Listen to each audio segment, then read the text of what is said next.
चलिए प्रॉफिट और लॉस के कुछ नए क्वेश्चन सब लोग सॉल्व करने वाले हैं, सभी लोग ध्यान से देखेंगे।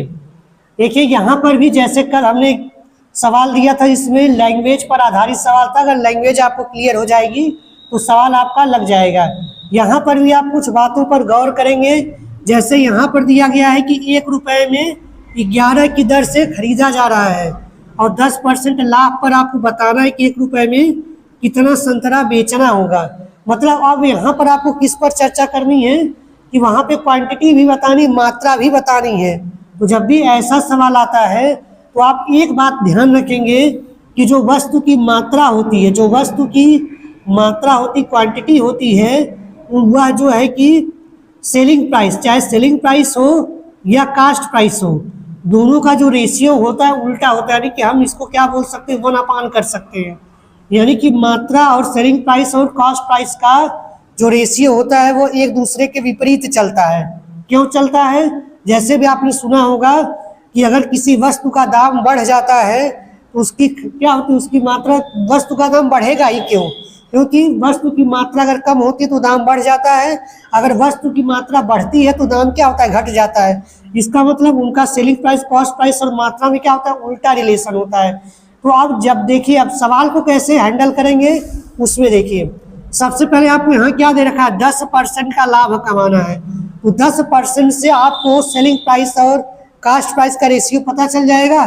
देखिए मतलब क्या हो जाएगा, 10 रुपए की वस्तु कितने में बेचा जाएगा। 10% की वैल्यू होती है 1/10, मतलब कि 10 रुपए की वस्तु कितने में बेची जा रही है, 11 रुपए में। 10 रुपए की वस्तु 11 में बेची जा रही है।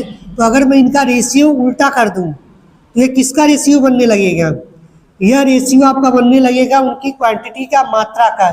जबकि सवाल में आपको क्या कह रखा है, ठीक देखिए सवाल में कह रखा है कि 11 ही वस्तु बेची जा रही है और मात्रा भी 11 ही है। तो यहाँ पे 1 यूनिट का मतलब कितना आ गया, 1 गुना आ गया।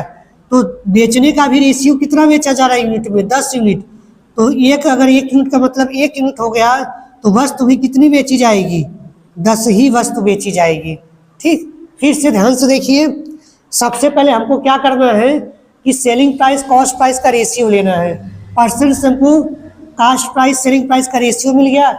इसका मतलब हो रहा है कि 10 रुपए की वस्तु बेची जा रही है, ठीक, और 11 रुपए की 10 रुपए में वस्तु खरीदी जा रही है, 11 रुपए में बेची जा रही है। अगर मैं इसका रेशियो उल्टा कर देता हूँ, इसका मतलब क्या हो गया कि जो खरीदी जा रही है वो 11 वस्तु खरीदी जा रही है और जो बेची जा रही है वो 10 वस्तु खरीदी जा रही है। ठीक, क्योंकि हमने यहाँ बताया है कि मात्रा जो है सेलिंग प्राइस कॉस्ट प्राइस का उल्टा होता है, तो उल्टा रेशियो हो गया। अब सवाल के हिसाब से कितना वस्तु बेची जा रही है, 11 ही वस्तु बेची जा रही है। तो 1 यूनिट का मतलब कितना आ गया, 1 आ गया। तो 10 वस्तु अगर बेची जा रही है तो इसमें भी कितना बन जाएगा यूनिट के हिसाब से, 10 वस्तु ही रियल आंसर बन जाएगा। यानी कि इसका आंसर आपका कितना हो जाएगा, 10 हो जाएगा। ठीक, दूसरा क्वेश्चन देखिए। देखिए सेकेंड क्वेश्चन जो कहा जा रहा है आपसे, वो कहा जा रहा है कि एक व्यक्ति कुछ आम 1 रुपए में 65 की दर से खरीदता है। 65 मतलब 1 रुपए में कितना आम खरीद रहा है, 65, और इसको 30% का लाभ कमाना है। तो बताना है कि 1 रुपए में कितना आम बेचेगा। देखिए 30% की फ्रैक्शन वैल्यू होती है 3/10। इसका मतलब यह हुआ कि 10 रुपए में 10 रुपए की वस्तु कितनी में बेची जाएगी, 13 में। अगर मुझे इसकी क्वांटिटी का रेशियो बताना हो तो मैं इसका क्या कर दूंगा, इसका जो है रेशियो उलट दूंगा। रेशियो अगर उल्टा जाएगा तो क्या हो जाएगा, 13 रेशियो 10।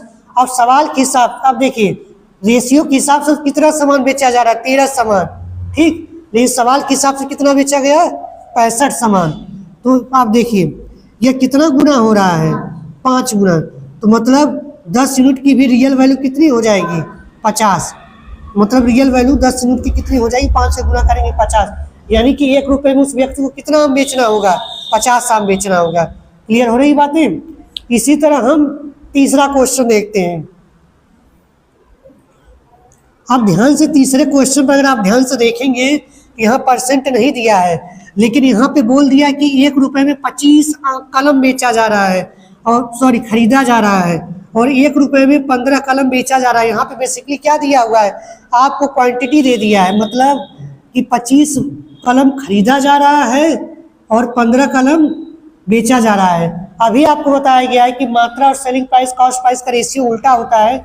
अगर मैं यह क्वांटिटी का रेशियो उलट दूं तो किसका रेशियो बन जाएगा? वह सीपी टू सेलिंग प्राइस का रेशियो बन जाएगा, यानी कि 15:25 कर देने पर यह क्या बन जाएगा? यह सीपी बन जाएगा और यह सेलिंग प्राइस बन जाएगा।